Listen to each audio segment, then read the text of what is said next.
அண்ணி எப்படி இருக்கீங்க அண்ணி? இதுக்கு ஒண்ணும் குறைச்சல் இல்ல. லீவ் விட்டனே கிளம்பி வந்துடுறது, அங்க இருக்காம ஓசிட்டு ஓயாம வந்துடுறது. ஏங்க எதுக்கு போங்க? தங்கச்சி ஊர்ல இருந்து வந்திருக்கு, லீவ் விட்ட உடனே ஊருக்கு வந்துடணுமா? ஏய், நான் தாண்டி லீவுக்கு 2 நாளைக்கு வந்துட்டு போக சொல்லு.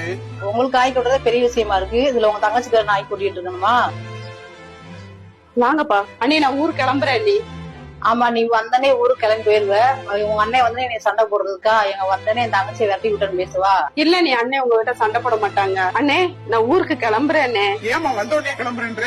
உங்க அண்ணி எதுவும் சொன்னாங்க? இல்லனே, அண்ணி எதுவும் சொல்லலனே. என் மாமியாவுக்கு உடம்பு முடியலையா, அவருக்கு வேற சாப்பாடாக்க ஆள் இல்லனே. இப்பதானே போன் பண்ணி சொன்னாங்க, அதனாலதான்.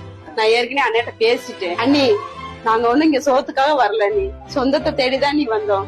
ஆனா ஒண்ணு மட்டும் நல்லா புரிஞ்சுக்கிட்டேன், நீ பெத்த தாயில நான் பொம்பளை பிள்ளைங்க பிறந்த வீட்டுக்கு விருந்தாளியே கூட வர முடியாதுன்னு புரிஞ்சுக்கிட்டேன் நீ.